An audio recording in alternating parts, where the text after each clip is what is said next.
পাকিস্তান আমাদের সাথে যুদ্ধ করছে আমাদের দেশ নেওয়ার জন্য। আমরাও তাদের সাথে যুদ্ধ করছি। পাকিস্তান হলো একটা মুসলিম দেশ। পাকিস্তান চাইছিল যে আমাদের দেশ তারা নিয়ে যাবে, তাদের শাসনে চলবে, তাদের কথা শুনতে হবে। কিন্তু আমরা বাংলাদেশের জনগণ তা মানেনি, তা শুনবে না। তাদের সাথে আমরা যুদ্ধ করছি। অবশেষে দেশ আমাদের হাতে আমরা পেয়েছি। অনেক মা বোনদের ইজ্জতের বিনিময়ে, অনেক বাঙালি শহীদ, 3 লক্ষ শহীদের কারণে আমরা এই দেশ ফিরে পেয়েছি। হাজারো সালাম, স্যালুট জানাই তাদেরকে। এখন একদল মানুষ আছে, তারা শুধু পাকিস্তান পাকিস্তান লইয়া মরে। পাকিস্তান রাজাকার, পাকিস্তান আমাদের দেশের অনেক ক্ষতি করছে, পাকিস্তান একটা খারাপ দেশ, সে আমাদের বন্ধু হতে পারে না, সে আমাদের ভালো চায় না।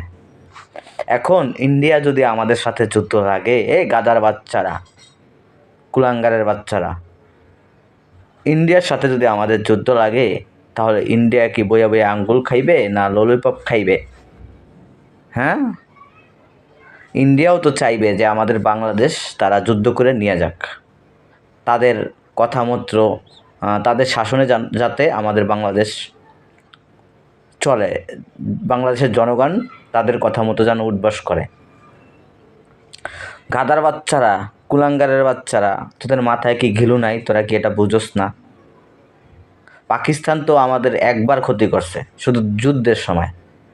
আর ইন্ডিয়া তো আমাদের ক্ষতি যুদ্ধের পর থেকেই করতেছে, আমাদের শোষণ করতেছে, আমাদের ক্ষতি করতেছে, আমাদের জায়গা জমি, আমাদের দেশ তাদের দখলে নিয়ে যাইতেছে। একটার পর একটা মানুষ মারা হচ্ছে, মুসলমান মারা হচ্ছে, নির্যাতিত হচ্ছে। ভাইরে, আমার বুঝে আসে না, তোরা কি মানুষের মধ্যে পড়স? তোদের মাথায় কি ঘিলু নাই? ইন্ডিয়া আমাদের ভাই ভাই ভাই মনে করি, আসলে ইন্ডিয়া আমাদের চিরশত্রু। এটাই ওই যে আমাদের দেশের যে যাদের মধ্যে ঈমান নাই, যাদের মধ্যে দেশপ্রেম নাই, তারাই তাদেরকে ভাই মনে করে, তাদেরকে বন্ধুরাষ্ট্র মনে করে।